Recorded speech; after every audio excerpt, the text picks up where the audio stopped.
Dear students, हम देख रहे हैं इंग्लिश का हाफ ईयरली एग्जाम पेपर। यहाँ पे रीडिंग सेक्शन जो ए है, इसमें आपको एक पैराग्राफ दिया गया है जिसके आपके अलग अलग पैराज हैं। पैरा ए है, पैरा बी है, इसी तरह से पैरा सी है। इन पैराज को आपको पढ़ना है। उसके बाद में आपको डिटेल में इनके आंसर्स लिखने हैं जो क्वेश्चंस नीचे पूछे गए हैं। इन पैराज को आपको ढंग से पढ़ लेना है तरीके से, ताकि आप इनके क्वेश्चंस के आंसर्स लिख पाएँ। पैरा नंबर ए जो है पहले पढ़ लें, फिर पैरा बी पढ़ें, उसके बाद पैरा सी पढ़ लें, और पैरा डी भी पढ़ना है आपको। अगेन आपका पहला जो क्वेश्चन आएगा उसको हमें देखना है। तो ये क्वेश्चन आपसे पूछा गया है। इसके बाद देखिए, बी क्वेश्चन पूछा गया है आपसे, सी क्वेश्चन पूछा गया है, डी पूछा गया, ई पूछा गया, एफ पूछा गया, और सभी 2 मार्क्स कैरी कर रहे हैं। तो अगर पहले क्वेश्चन की बात करें, आप ये पैराग्राफ आप पढ़ चुके होंगे तो पढ़ लीजिए। ए पोर्शन जरूर पढ़ना है, बी पढ़ना है, इसके बाद सी है, और आपका डी है। फिर इसके बाद जो क्वेश्चंस स्टार्ट होंगे, तो सी और डी ये रहा सामने, और ए और बी ये रहा आपके। तो आप आराम से इसको पढ़ सकते हैं। पहले पढ़ना सीखिए, एक बार ज़रूर आप रीडिंग मार लें। अभी से थोड़ा सा रीडिंग की आइडियाज़ लगा लें ताकि आपको कोई परेशानी ना हो। तो सी और डी यहाँ पे ख़त्म हो जाता है। इसके बाद ये क्वेश्चन से स्टार्ट है।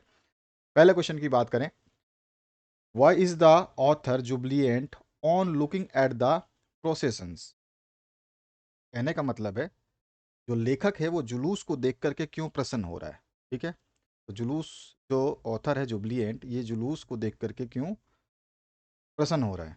तो यहाँ पे देखिए, इसका आंसर आपको पैराग्राफ में मिल जाएगा अगर आपने पढ़ लिया है। तो इसके आंसर्स को हम सीधा सीधा बता सकते हैं कि जो ऑथर है जुलूस को देख करके इसलिए प्रसन्न हो रहा है क्योंकि इसमें जो है, the author is jubilant on looking at the procession, as it no longer a sight of procession of sons of educated men.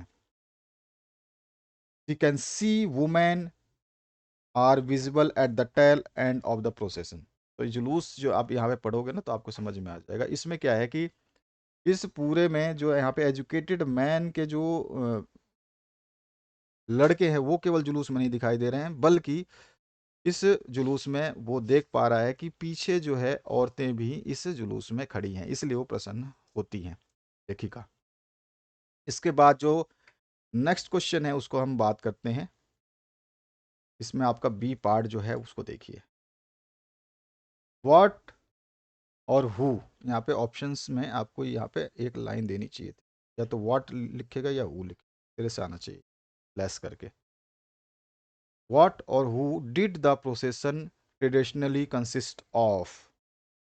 ये बोल रहे हैं कि जो परंपरागत रूप है उस रूप से जुलूस में हु यानी कि कौन, और व्हाट यानी कि क्या शामिल होता था। जब परंपरागत रूप से जो जुलूस होते थे तो उसमें कौन या क्या शामिल होता था, ये आपसे पूछा गया है। तो आपने अगर पैराग्राफ पढ़ लिया है तो आपको पता चल जाएगा। बहुत ही सिंपल सा इसका भी आंसर है, the possession traditionally consisted of sons of educated men. ठीक है, men and young boys who had been educated at public schools and universities. यानी कि जुलूस में परंपरागत रूप से जो है शिक्षित पुरुषों के बेटे और कुछ पुरुष युवा लड़के शामिल होते थे, जो सार्वजनिक विद्यालय, जो प्राइवेट स्कूल होते हैं, और विश्वविद्यालय से जो जिन्होंने शिक्षा प्राप्त कर रखी हो। उसके बाद सी सेक्शन देखिए, सी में पूछा गया है, who have women learn to think as different to men. अब यहाँ पे पूछा क्या गया है इसको आपको बताना है। हाउ, सॉरी हु नहीं, how have women learn to think as different to men. अब इसका आंसर आपको देना है। पैराग्राफ में ये भी दिया गया है आपको। अगर आप पैराग्राफ नहीं पढ़ रहे तो आपको थोड़ा सा आइडिया लगाना मुश्किल हो जाएगा। इसमें सीधा सीधा पूछा गया, महिलाओं ने पुरुषों से अलग सोचना कैसे सीख लिया। तो हमारा जो आंसर हो जाएगा, हम पैराग्राफ अगर पढ़ चुके हैं तो आप बता सकते हैं, man have had the privilege to study under green lamps at study table in the cloisters of secure colleges. On the other hand, women have learned to think as different to men while they start to pot, rocked and cuddle and doing household clothes. तो आप जब paragraph पढ़ चुके हो तो उसमें आपको ये मिलेगा। तो इस तरह से आप इसका आंसर दे सकते हैं कि जो पुरुष थे वो कॉलेजों में, मठों में अध्ययन करते थे। ठीक है, और वहाँ पर लैंप जला करके जो अध्ययन करने का उनको सौभाग्य मिलता था। दूसरी ओर जो महिलाएं थी वो बर्तन मांजती थी, पालना झुलाती थी, घर के काम करने में काम काज करने में व्यस्त रहती थी, जो कि धीरे धीरे उसने उन्होंने फिर क्या करा, पुरुषों से अलग सोचना सीख लिया। अब अगला जो प्रश्न है इसमें देखिए, what does the range of places and occasions in paragraph 4 emphasize. अब ये पैराग्राफ 4 में जो आपसे बोला गया है कि क्या ओकेजन्स हैं, ये आपको बताना है। तो पैराग्राफ 4 अगर आप देख सकते हैं तो एक बार देख लीजिए। ये देखिए आपका पहला, ये है पैराग्राफ फर्स्ट, ये है सेकंड, और ये है थर्ड, और ये है आपका फोर्थ। ठीक है, इसमें आपसे पूछा गया है, पूछा क्या गया है, जो आपका पैराग्राफ 4 है, यहाँ पे अवसर और स्थानों की श्रृंखला किस पर जोर देती है। जो अवसर होते हैं, जो स्थान होते हैं, संस्थान होते हैं, वो किस पर जोर देते हैं, ये आपको बताना है। तो इसमें जो है जिस बात का जोर दी गई है उसमें जो है रचनात्मक या फिर अ, आलोचनात्मक चिंतन की बहुत ही आवश्यकता दिखाई गई है। ठीक है, तो आप ये लिख सकते हैं इसमें। तो हम कह सकते हैं the range of pace places and occasion in paragraph 4 emphasizes the need of critical reflection is very pervasive। ठीक है, तो ये हम लिख सकते हैं इसका आंसर। इसके बाद जो आते हैं हम नेक्स्ट क्वेश्चन पे, उसको देख लेते हैं। ये आपका what does six pence mean. अब जो आपने पैराग्राफ पढ़ा है इसी में आपसे पूछा गया सिक्स पेन मीन का मतलब क्या होता है, सिक्स पेन।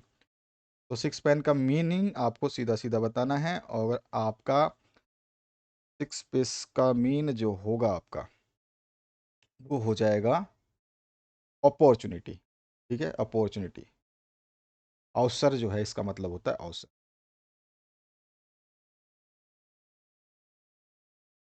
अवसर बोलिए, या फिर इसको इंग्लिश में हम लिखेंगे अपॉर्चुनिटी।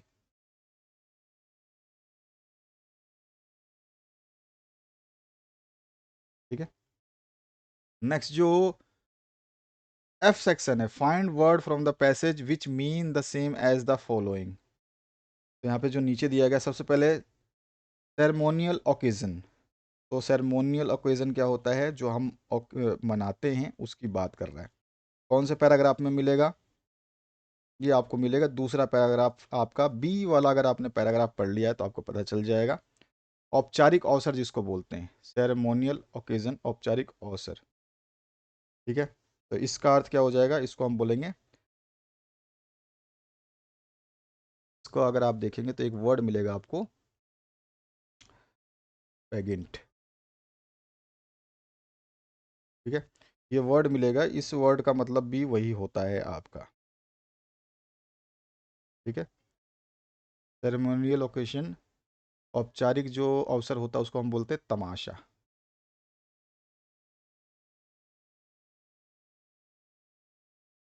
और स्पोक पर्सन, अब स्पोक पर्सन मतलब क्या हो गया आपका, ये आपको देखना है। तो ये मिलेगा आपका प्रवक्ता, जिसको बोलते हैं स्पोक पर्सन, जो प्रवक्ता है उसको हम बोलते हैं। ये पैराग्राफ 3 में देखिए, यानी कि A B C, C paragraph में आप इसको देखेंगे तो आपको मिल जाएगा ये। और ये जो हो जाएगा, इसका मिलेगा आपका माउथ पीस। देखिए माउथ पीस आपको मिल जाएगा, वो बिल्कुल सेम हो जाएगा। माउथ पीस भी आपका प्रवक्ता ही टाइप होता है।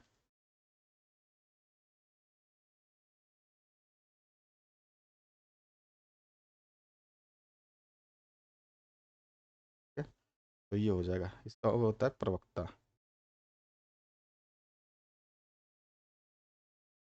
आगे देखते हैं अगले क्वेश्चंस को। ये सारे दो दो नंबर के क्वेश्चंस है, 2 number 2 number 2 number 2 number 2 number, ये हो गया आपके 10 नंबर। और ऊपर भी आपका 2 नंबर का, ये 12 नंबर का पैराग्राफ आपका हो जाता है। ये 12 नंबर का पैराग्राफ आपका हो जाता है। इसके बाद जो नेक्स्ट क्वेश्चन है उसकी बात करें तो यहाँ पर जो है आपको पैराग्राफ दिया गया है, the other day we hear somethings. तो ये वाला जो पैराग्राफ है इसको पढ़ लेना आपको, और पढ़ने के बाद में जो है इसके क्वेश्चंस क्या क्या पूछे गए हैं उनको देख लेते हैं। और इसका बचा हुआ पोर्शन थोड़ा सा ये है।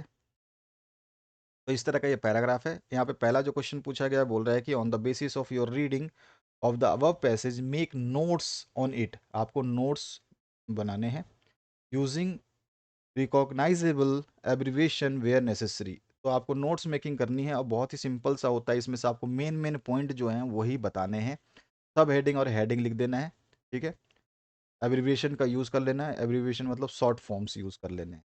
जैसे आपने सप्लाई को यहाँ पे ये सप्लाई लिखा है, शॉर्ट शॉर्ट में आप लिखना चाहें तो ये आपका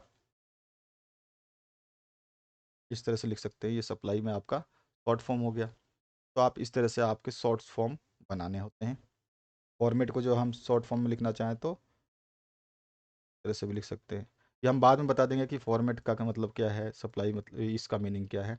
और ये इन सब को जो है हम बीच बीच में लिखते हैं, इसको हम बोलते हैं abbreviation.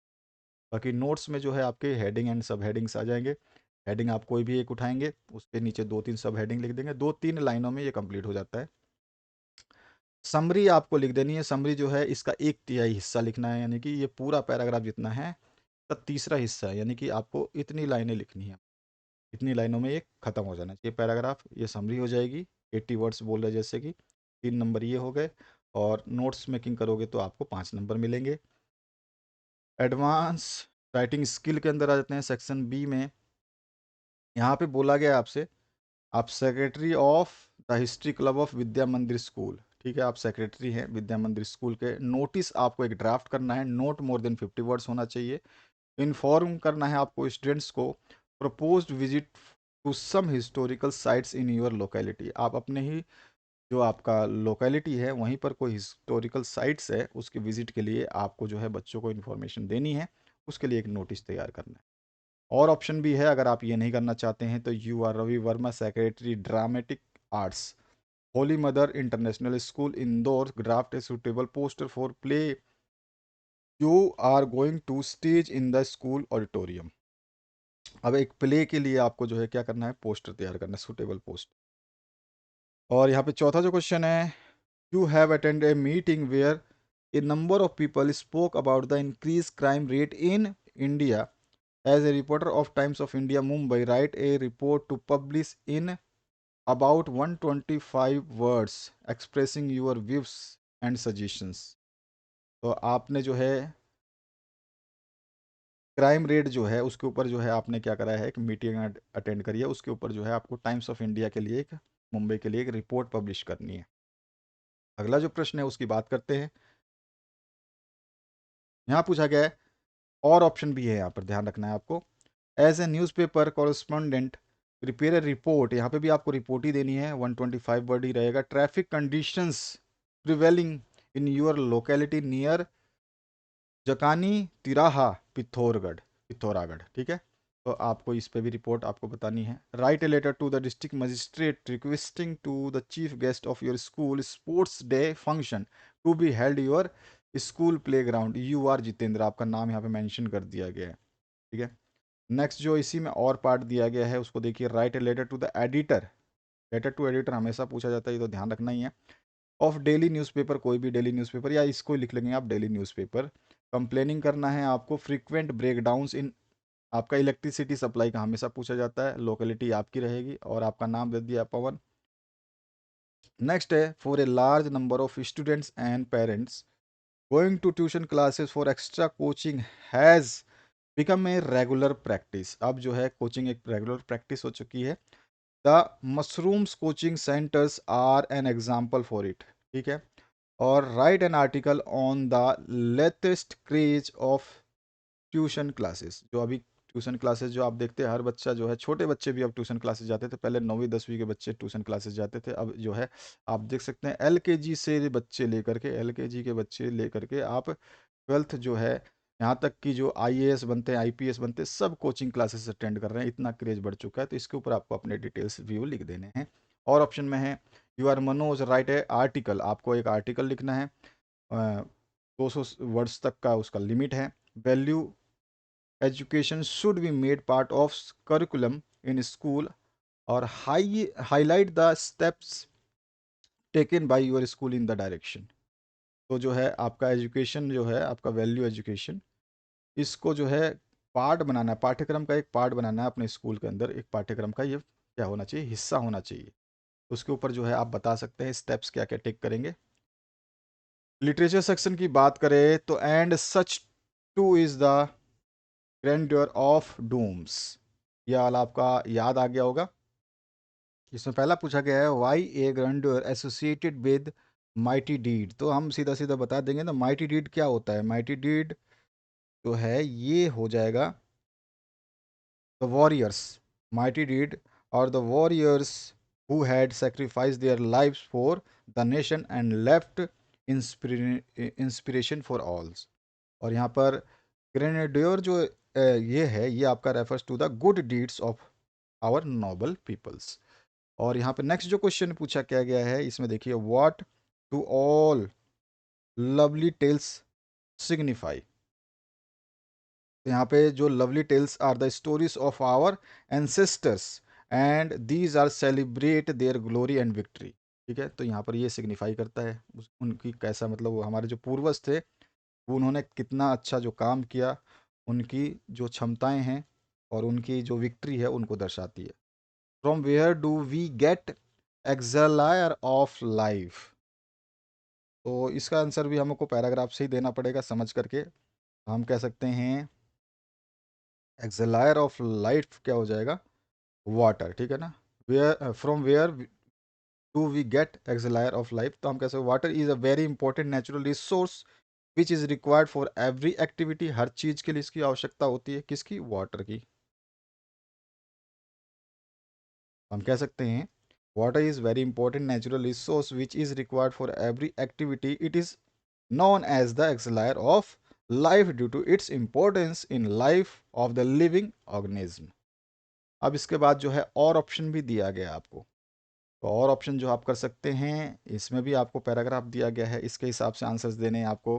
Perhaps earth can teach us, ये वाला पैराग्राफ है, पढ़ चुके हैं आप इस पैराग्राफ को। अब यहाँ पे जो क्वेश्चंस पूछे गए हैं उनको हमें आंसर्स देना है। ए बी और सी, यहाँ पे भी 3 क्वेश्चंस आपसे पूछे गए हैं। आंसर 3 ऑफ द फॉलोइंग, अब यहाँ पर जो क्वेश्चंस दिए गए हैं आपको 1 2 3 4 दिए गए हैं, 4 में से आपको कोई 3 करने हैं। 2 मार्क्स कैरी करेगा हर एक क्वेश्चन, जिसमें आपका what are the young trees describing as sprinting, और how does the poet describe the slum children, और why has the mother been compare to late winters moon, और what is the theme of the poem keeping quiet. तो देखिए ये सारे theme जो हमने बता रखे हैं आपको, ठीक है, इनका सेंट्रल आइडिया क्या होता है ये भी आपको पढ़ना है, पूछेगा सेंट्रल आइडिया भी।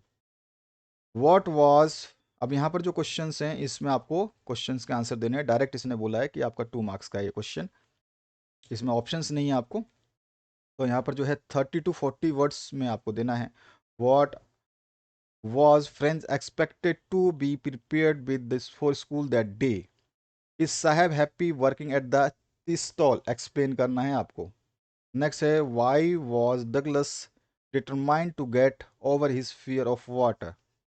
Why was the paddler amused by the idea of the world being trapped? और why is Rajkumar Shukla describes as being resolute? ठीक है, आपको ये सारे कर देने हैं और उसके बाद जो आंसर करना है 125 से 50 वर्डों में, जिसमें है why do you think Gandhi ji is consider the Champaran episode to be turning point of his life, ये आपको बताना है। बहुत इंपॉर्टेंट क्वेश्चन है और मेन एग्जाम में पूछा जाएगा, 2024 के लिए भी प्रिपेयर करना है आपको। ऑलरेडी मैं मॉडल पेपर सॉल्व करवा चुका हूँ, तो मॉडल पेपर 2024 2023 के आप सर्च कर लेना, प्लेलिस्ट नीचे डिस्क्रिप्शन बॉक्स में मिल जाएगी, उसमें आपको मिल जाएंगे, उसको चेक करेंगे तो आपको जो है ये सारे आंसर्स मिल जाएंगे। How does the peddler interpret the act of kindness and hospitality shown by the crofter, the iron master and his daughter? और यहाँ पे जो नेक्स्ट क्वेश्चन है, the modern world is full of insecurity, fear, war, worry and stress, what are the ways in which we attempt to overcome them? क्या क्या करके इनसे बाहर निकल सकते हैं। और ऑप्शन में भी है there are moments in life when we have to make hard choices between our rules as private individuals and as citizen with a sense of national loyalty, discuss the reference to the story the enemy, enemy के according आपको ये बताना है, discuss करना है। Answer यहाँ पे following questions के देने हैं, ये भी 2 मार्क्स के हैं। What is the third level refers to, बहुत ही कॉमन क्वेश्चन है, कई बार बड़े बड़े एग्जाम में पूछा जाता है, यानी कि आपके बोर्ड एग्जाम में भी पूछे जाते हैं। Who is the tiger king, why does he get the name, ये भी आपके मेन एग्जाम में आता है, ध्यान रखना। ये बहुत इंपॉर्टेंट क्वेश्चन पेपर है आपके मेन एग्जाम की दृष्टि से, तो 100% बहुत ही इंपॉर्टेंट क्वेश्चन पेपर है।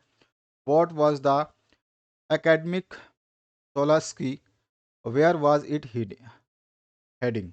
और इसके बाद जो है नेक्स्ट जो है पूछा गया आपसे, नेक्स्ट जो डी पार्ट है, what do you think was Jose's problem, आप क्या सोचते हैं जोस की क्या परेशानी थी। तो इस तरह से ये क्वेश्चन पेपर आपने देखा, और इस तरह के क्वेश्चंस आपको एग्जाम में देखने को मिलेंगे, तो एक बार इनको तैयार करें। और भी क्वेश्चन पेपर्स जो ऑलरेडी अवेलेबल है उनको चेक करिए, बेहतरीन तरीके से आप तैयार कर सकते हैं। अगर आप प्रीवियस ईयर के क्वेश्चन पेपर पढ़ते हैं तो आसानी से आप जो है नंबर प्राप्त कर सकते हैं। तो आशा करूंगा कि आप प्रीवियस ईयर के क्वेश्चन पेपर पढ़ लेंगे। प्लेलिस्ट आपके सामने आ रही है, उसको चेक कर ले, प्लेलिस्ट जरूर देखें, प्लेलिस्ट में आपको सब कुछ मिल जाता है। Thank you very much, have a good day.